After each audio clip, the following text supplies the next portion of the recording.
ஐந்து கரத்தவனை போற்றி, ஆணை முகத்தானை போற்றி, மூஷிக வாகனனை போற்றி, மூலப்பரம்பொருளை போற்றி, சித்தி புத்தி விநாயக பெருமானை போற்றி. குருவே சரணம்.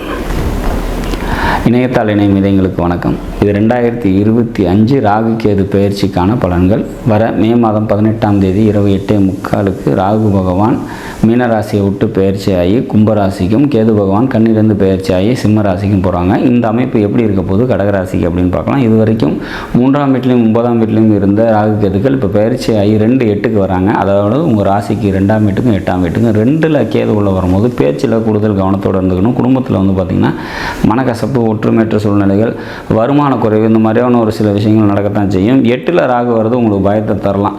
8ஆம் இடத்துல ராகு போனாக்கா அவமானம், அசிங்கம், இடமாற்றம், பஞ்சாயத்து, தேவையில்லாத சிரமங்கள்லாம் ஏற்படுறதுக்கான வாய்ப்புகள் உண்டு அப்படிங்கிற மாதிரியான ஒரு அமைப்பு. ஆனால் இது இப்படியே நடக்குமானா நடக்காது. ஏன் அப்படின்னாக்கா குரு பயிற்சியும் சேர்ந்து நடக்குது. குரு பயிற்சி ராகு பயிற்சி ஆகிறதுக்கு 3 நாளைக்கு முன்னாடியே குரு பயிற்சி ஆகிறார் 5ஆம் தேதி. அப்போ குரு மிதுனத்துக்கு வந்துடுவார். மிதுனத்தில் இருக்கிற குரு 9ஆம் பார்வையாக கும்பத்தை பார்ப்பார். அப்போ ஆல்ரெடி குரு பார்வையோடு இருக்கக்கூடிய ஒரு ராசிக்குள்ளே தான் ராகு வரார். ஸோ அப்போ எந்த வித தீய பலனும் ஒரு வருஷத்துக்கு கண்டிப்பாக இந்த ராகு தரமாட்டார் அப்படிங்கிறத புரிஞ்சுக்கணும். சப்போஸ் இந்த ராகுவால் எது நடந்தாலும் அதை சமாளிக்கக்கூடிய சக்தி மாற்றலும் இந்த குரு கொடுக்கும் அப்படிங்கிறத புரிஞ்சுக்கணும். உங்களோட ஜனனகால ஜாதகத்தில் கும்பராசிக்குள்ளேயும் சிம்ம ராசிக்குள்ளேயும் ஏதாவது வக்ரம் பெற்ற கிரகங்கள் இருக்குது அப்படின்னா அந்த கிரகத்தின் மூலமாக பல நன்மைகளை தந்தே தீரும் இந்த ராகு பகவான், கேது பகவான் அப்படிங்கிறத புரிஞ்சுக்கணும். சப்போஸ் 1991 பிறந்திருக்கீங்க அப்படின்னா அங்கே குரு சிம்மத்தில் இருப்பார்.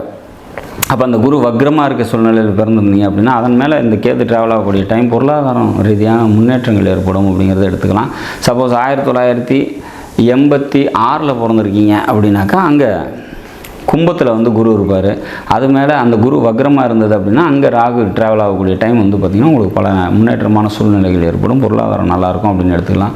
வக்ரம் ஆகலை அப்படின்னா கண்டிப்பாக பொருளாதார ரீதியான பற்றாக்குறைகளை தரும் அப்படிங்கிறத புரிஞ்சுக்கணும். சிம்மத்தில் 1991 பிறந்திருந்து சிம்மத்தில் குரு இருந்து அந்த குரு வக்ரமாகாமல் இருக்கும்போது அந்த குரு மேலே கேது இப்போ ட்ராவல் ஆச்சு அப்படின்னா பொருளாதார ரீதியாக நெருக்கடியில் இருப்பீங்க, பொருளாதார ரீதியாக சிக்கல் ஏற்படும் அப்படிங்கிறத புரிஞ்சுக்கணும். பேங்க்கு, கடன், லோனு அலைய வேண்டிய சுச்சுவேஷன்ஸ் கண்டிப்பாக ஏற்படும் அப்படிங்கிறத புரிஞ்சுக்கணும். கோச்சார கிரகங்கள் உங்களோட ஜனனகால ஜாதகத்தில் இருக்கக்கூடிய கிரகத்தின் மேலே ட்ராவல் ஆகும்போது அது நன்மையோ தீமையோ தருதுங்கிறதுல மாற்று இல்லை.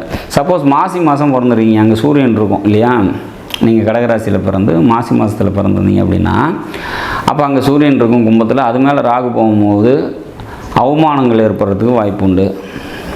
தந்தையால் மனக்கசப்புகள் ஏற்படும், தந்தைக்கும் உங்களுக்கும் ஒற்றுமைகள் குறையிறதுக்கான வாய்ப்புகள் உண்டு.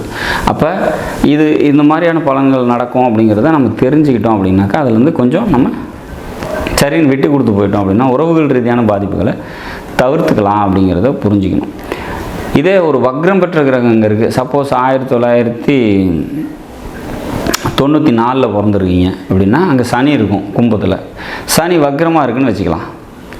அப்போ அதில் ராகு ட்ராவல் ஆகும்போது தொழில் ரீதியான வேலை ரீதியான முன்னேற்றத்தை தரும் அப்படிங்கிறோம். வக்ரம் ஆகாமல் சனி இருந்துச்சு அப்படின்னாக்கா தொழிலில் பிரச்சனை, வேலையில் பிரச்சனைங்கிறது வரும். அப்போ அது சிம்பிளாக புரிஞ்சிக்கணும் அப்படிங்கிறதுக்காக தான் கொஞ்சம் டீட்டெயில்டாக நம்ம பொதுவாக ராசி பலன் இருக்கிற இடத்துக்கு நம்ம சொல்லிட்டு போகாமல் இங்கே இருக்கக்கூடிய கிரகத்தை பொறுத்து அதனோட நிலைப்பாடு மாறும் அப்படிங்கிறத புரிஞ்சிக்கணும்.